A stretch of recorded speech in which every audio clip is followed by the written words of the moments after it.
तीन बहनों की लालची भाभी। करिश्मा, रेशमा और मनीषा तीन बहनें हैं। उनका एक भाई भी है, मयंक। मयंक अपनी बहनों को बहुत प्यार करता है, लेकिन मयंक की पत्नी सविता इस मामले में मयंक से बिल्कुल ही अलग है। वो अपनी ननदों का जितना बुरा कर सकती है उतना बुरा करती ही रहती है और अपनी ननदों पर हुक्म भी चलाती है। करिश्मा, करिश्मा, तुमने अभी तक नाश्ता नहीं बनाया? तुम्हारे भैया को ऑफिस जाने में देर हो रही है। हाँ भाभी, बस अभी बनाती हूँ। करिश्मा, तुम ये ढीलापन छोड़ दो। कल को पराए घर जाना है। वहाँ अगर तुम इस तरह से काम करोगी तो लोग क्या कहेंगे कि माँ ने और भाभी ने कुछ सिखाया नहीं। तो तुम्हारी दोनों बहनें कहाँ हैं? रेशमा मार्केट गई है और मनीषा सो रही है। क्या? सुबह के 8 बज रहे हैं और ये महारानी अभी भी सो रही है? ये कहते हुए सविता अपनी सास दुर्गा देवी के पास जाती है।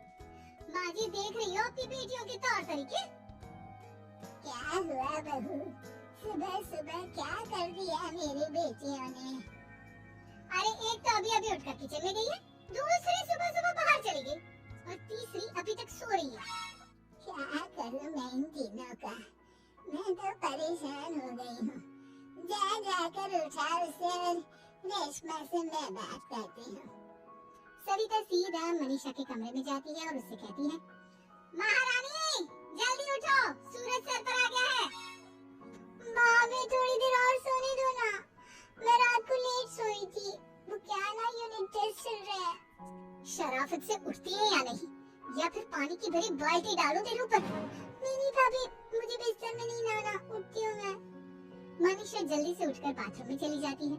सभी आराम से बैठकर नाश्ता कर रहे होते कि तभी रेशमा बाजार से हाथ में सामान लिए आ जाती है। रेशमा को देखते ही सविता उस पर बरस पड़ती है। लो, आ गई महारानी। ऐसा भी क्या सामान लाना था जो सुबह आंख मलते ही बाजार की तरफ रवाना हो गई? भाभी, कल आप ही तो चीख रही थी कि घर का सारा सामान मुझे ही लाना पड़ता है, घर में किसी को भी किसी काम से कोई लेना देना नहीं है। अब मैं बाजार जाकर सामान ले आई तो आपको इस बात से भी तकलीफ हो रही है? देख रही हो माँ जी, अपनी बेटी की जुबान कैंची से भी तेज चलती है। और मयंक, आप तो कुछ कहेंगे नहीं अपनी लाडली बहन को? रेशमा, अपनी भाभी से ऐसे बात नहीं करते। चलो माफी मांगो। भैया, मैं क्यों माफी मांगू? अब भाभी से बोलिए ना कि हम पर कम हुक्म चलाया करे। हम इस घर की बेटियां हैं और आपकी पत्नी की ननद है, नौकरानी नहीं। लो कर लो बात। इनकी भलाई के लिए कुछ भी बोलो तो इन्हें बुरा लग जाता है। इस घर में यही इज्जत है मेरी। देख लो माँ जी, आपकी बेटी किस लहजे में मुझसे बात कर रही है। सविता वहाँ से चली जाती है। मयंक को बहुत गुस्सा आता है, वो भी वहाँ से चला जाता है। फिर करिश्मा रेशमा को समझाती है, रेशमा, तुम्हें भाभी से माफी मांग लेनी चाहिए थी ना। लेकिन दीदी, मैंने कुछ किया ही नहीं, तो मैं माफी क्यों मांगू? हाँ करिश्मा दीदी, रेशमा दीदी जैसे ही घर में आई भाभी ही उन पर चिल्ला रही थी। हाँ, मैं मानती हूँ कि गलती भाभी की थी। मैं तो इसलिए बोल रही हूँ कि भाभी ने माँ को तो पूरी तरह अपने वश में कर लिया है। वो हमारी बात सुनती ही नहीं। मयंक भैया हमारे लिए हमेशा खड़े रहते हैं, इसलिए उनकी बात का मान तो तुम्हें रखना चाहिए था ना।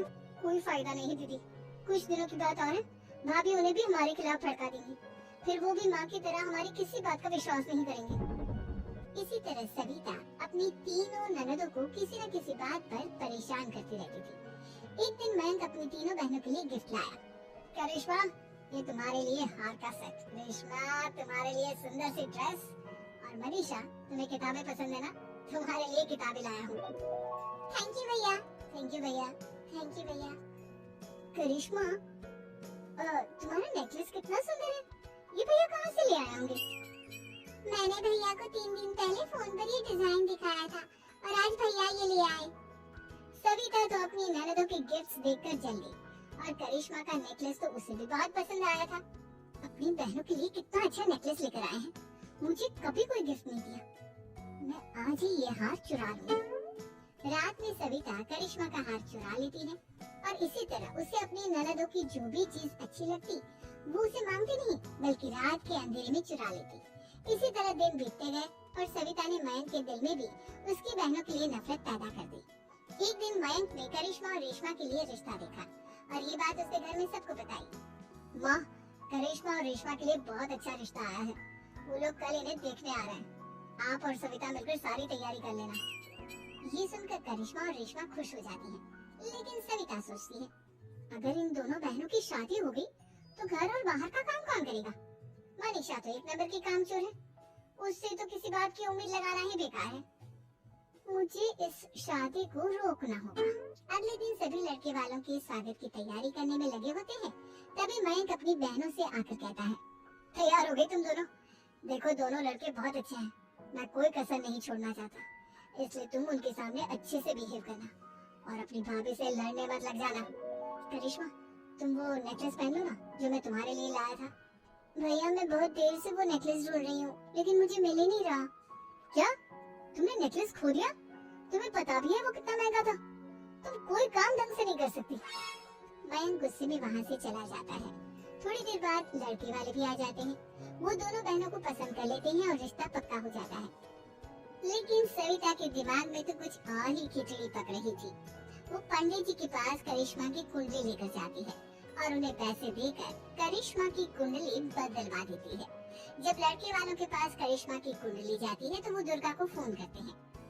बहन जी, हमने करिश्मा की कुंडली अपने पंडित जी को दिखाई थी। आपकी बेटी की कुंडली नहीं बल्कि दोषों का पिटारा है। देखिए मैं और मेरे पति इन सब बातों में बहुत विश्वास करते हैं, इसलिए हम आपकी बेटी से अपने बेटे की शादी नहीं करा सकते। इस तरह करिश्मा का रिश्ता टूट जाता है और सभी घर वालों को बहुत दुख होता है। अब कविता सोचती है, चलो करिश्मा का तो रिश्ता टूट गया, अब रेशमा का भी रिश्ता तोड़ना है। क्या करूं? अब सविता आवाज बदलकर किसी अननोन नंबर से रेशमा की होने वाले ससुराल में फोन करती है। हेलो, मैं कौन हूँ कौन नहीं ये आपके लिए जानना जरूरी नहीं, बस इतना सुन लो कि रेशमा का 2 साल से किसी के साथ अफेयर चल रहा है। बस रेशमा का रिश्ता तोड़वाने के लिए सविता का इतना कहना काफी था। अब रेशमा का भी रिश्ता टूट गया। मयंक और दुर्गा देवी ने रेशमा को खूब खरी खोटी सुनाई और उससे बार बार उस लड़के के बारे में पूछने लगे। आप दोनों मुझे क्यों परेशान कर रहे हो? अरे कोई लड़का होगा मेरी लाइफ में तो मैं बताऊंगी ना, जब कोई है ही नहीं तो कहाँ से लाऊं मैं कोई लड़का? तेरे होने वाले ससुराल वालों को फोन किसने किया था? माँ मैं नहीं जानती किसने फोन किया था, मैं सच कह रही हूँ। मैं तो पहले ही कह रही थी इसकी लगाम खींच कर रखो, लेकिन मेरी सुनता ही कौन है? आप चुप रहिए भाभी, ये सब आपका ही किया धरा है। अब तीनों बहनों को विश्वास हो जाता है कि ये सब उनकी भाभी ही कर रही है। तीनों बहनें अपनी भाभी को सबक सिखाने के लिए एक वकील कर लेती हैं और घर में हिस्सा मांगा। देखो भैया, माँ बाप की जायदाद में जितना बेटों का हक होता है उतना ही बेटियों का, इसलिए इस घर के 4 हिस्से होंगे और हमें अपना हिस्सा चाहिए। मैंने तुम्हारे लिए क्या क्या नहीं किया और तुम इस घर में हिस्सा मांग रही हो? भैया आप और माँ हम बहनों की कोई बात नहीं सुनते हो और भाभी हमारी शादी नहीं होने देगी क्योंकि उन्हें लगता है कि आप हमारी शादी में ज्यादा पैसा लगाओगे और उन्हें हम जैसी फ्री की नौकरानी कहाँ मिलेगी। तो हम भाभी के साथ तो रह नहीं सकते, हम बहनों को अपना हिस्सा चाहिए। अरे तुम्हें शर्म आनी चाहिए अपनी भाभी पर ऐसा इल्जाम लगाते हुए, और तुम्हारे बारे में कितना सोचती है। हाँ माँ, भाभी हमारे बारे में बहुत सोचती है, दिन रात बस यही सोचती रहती है कि किस तरह से अपनी तीनों ननदों को परेशान करूं और कभी मुझे पढ़ने भी नहीं देती। दोनों बहनों का रिश्ता भी तो इन्होंने ही तोड़वाया है और रात में हमारे कमरे में आकर हमारी चीजें भी चुराती हैं। इसी तरह सविता की तीनों ननदें अपनी बात पर अड़ी रही।